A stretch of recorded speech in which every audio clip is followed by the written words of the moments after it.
snow magic.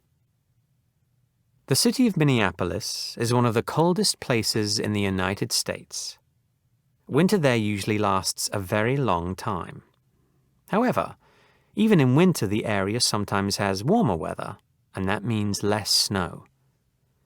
Most people really like this warm weather, but Dan Radeke doesn't like it at all. Snow is very important for Radeke's business. If it's too warm for the snow to stay on the ground, he has a big problem. Why does Radeke need snow? He owns the Wild Mountain ski area in Taylor's Falls, Minnesota. He usually tries to get the ski area completely open by Thanksgiving. But sometimes warm weather and a shortage of natural snow cause problems with the pistes.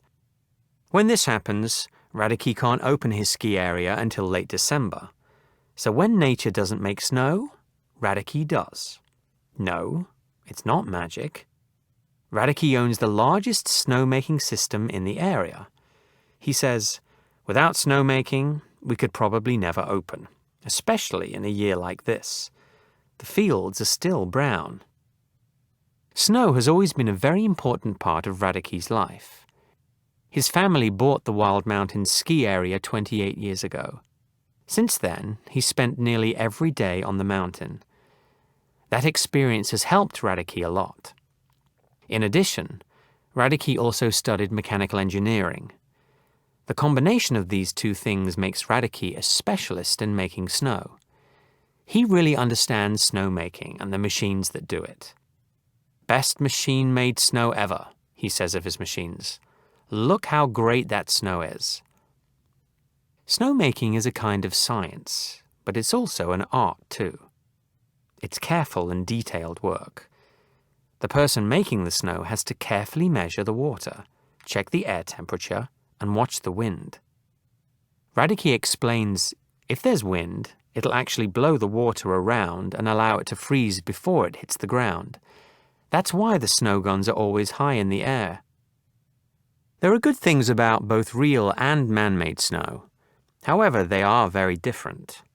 Real snow is drier, softer, and better quality for skiing. But man-made snow lasts longer when there are a lot of people skiing on it. Radeke depends on snow for his business.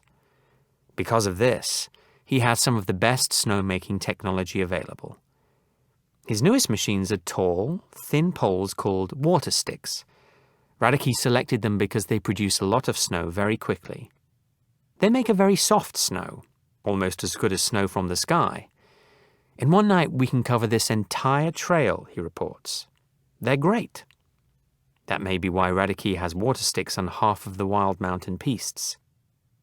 Radeke then talks about the building that houses the pumps for making snow. This is the nerve center of the snowmaking system, he says. He explains that it takes good timing to determine which pistes need snow and which ones don't.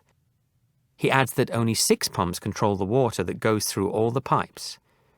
When the water is turned off, Dave Lindgren, the mountain manager, quickly gets the water out of the system. If he doesn't, the pipes might freeze. If a pipe freezes, it's completely useless for the rest of the winter.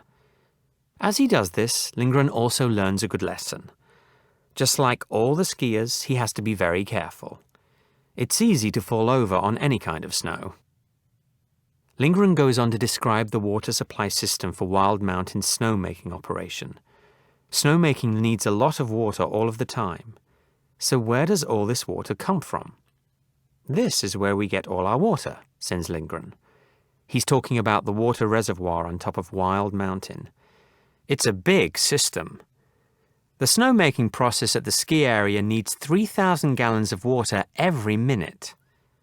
The reservoir must provide all of this water day after day in the winter months when there is not enough natural snow. Radeke is very careful about the snowmaking process. He often spends all day and most of the night checking the system. He says, "We check the snow and we want it like a good snowball." He then picks up a handful of snow. You can see it's just a little bit wet, and so we'll go to the snow gun and turn down the water, he explains. The process requires a lot of care. If there's too much water, the snow becomes soft. If there's too little water, the snow doesn't stay on the ground long enough. To prepare for the next day, Radicki operates the snow-making machines all night. The pistes will be covered with new snow in the morning. Wild Mountain will be ready for the day's skiers, with or without nature's help. With good weather and a little snow magic, Radicki can keep his skiers happy all winter.